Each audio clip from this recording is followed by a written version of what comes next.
Hello friend, कैसे हो आप लोग? मस्त होंगे, स्वस्थ होंगे। चलिए स्टार्ट करते हैं। समांतर चतुर्भुज का क्वेश्चन है जिसमें परिमाप और क्षेत्रफल के चैप्टर है जो चल रहा है, 7th क्लास का है, वही चल रहा है। ठीक है, तो देखिए इसको। क्वेश्चन बहुत अच्छा है, थोड़ा सा बड़ा है लेकिन हो जाएगा। ठीक है, इसमें देखो क्या दिया है कि समांतर चतुर्भुज ABCD की दो भुजाओं की लंबाई 6 सेंटीमीटर और 4 सेंटीमीटर है। आधार CD की संगत ऊंचाई 3 सेंटीमीटर है। आकृति ज्ञात कीजिए। ठीक है, इस आकृति में जो दिया है वो ज्ञात करना है हमको। ठीक है, तो हमें सबसे पहले क्या दिया है कि समांतर चतुर्भुज का क्षेत्रफल निकालना है। फिर क्या है कि आधार AD की संगत ऊंचाई ज्ञात करनी है। ठीक है, ये हमसे दो चीज़ पूछी है, वो हमको निकालनी है। ठीक है, तो कैसे निकालनी है? तो हमें सबसे पहले क्या निकालना है? क्षेत्रफल। तो समांतर चतुर्भुज का क्षेत्रफल के लिए हमने एक फार्मूला लिखाया था पिछले क्वेश्चन में, वही हम करेंगे। ठीक है, तो हम सबसे पहले क्या करना है कि क्षेत्रफल निकालेंगे। तो क्षेत्रफल निकालने के लिए क्या है, यहाँ पर लिख लो। ठीक है, यहाँ लिखेंगे समांतर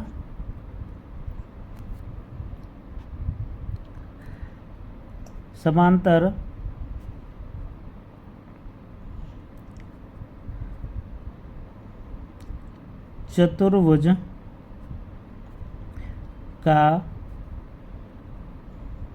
क्षेत्रफल क्या होता है? वो हमारा होता है क्या, इसी के आगे लिख देते हैं B/H, है ना। ये B क्या है? आधार की लंबाई है। H क्या है? हाइट है। ठीक है, तो इससे तरीका से हम क्या निकालेंगे, जब हमारा क्या है, तो यह हमें दे रखी है, इसकी निकालनी हमें 6 सेंटीमीटर दे रखा है। तो देखो यहाँ पर लिखेंगे 6। H कितनी है इसके लिए? 3। ठीक है, तो ये हो गया 6 तिया 18 सेमी स्क्वायर। ये तो हमारा क्षेत्रफल हो गया। ठीक है, अब पूछा क्या है कि हमसे ये पूछ लिया है कि इसे x की लंबाई ज्ञात कीजिए। अगर हमारे पास 4 सेंटीमीटर की ये दे रखी है। ठीक है, क्या है? 4 सेंटीमीटर। इसके आगे हमने पहले तो इसको आधार माना था, अब इसको आधार AD को आधार मान के हमें संगत ऊंचाई ज्ञात करनी है। तो संगत ऊंचाई AD की ये वाली है और इसके आधार के लिए ये वाली थी। ठीक है, तो अब देखो दूसरे में क्या दिया है उन्होंने कि हमारे पास क्षेत्रफल मिल गया।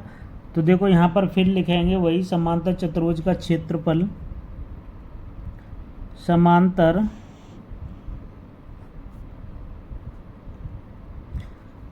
चतुर्भुज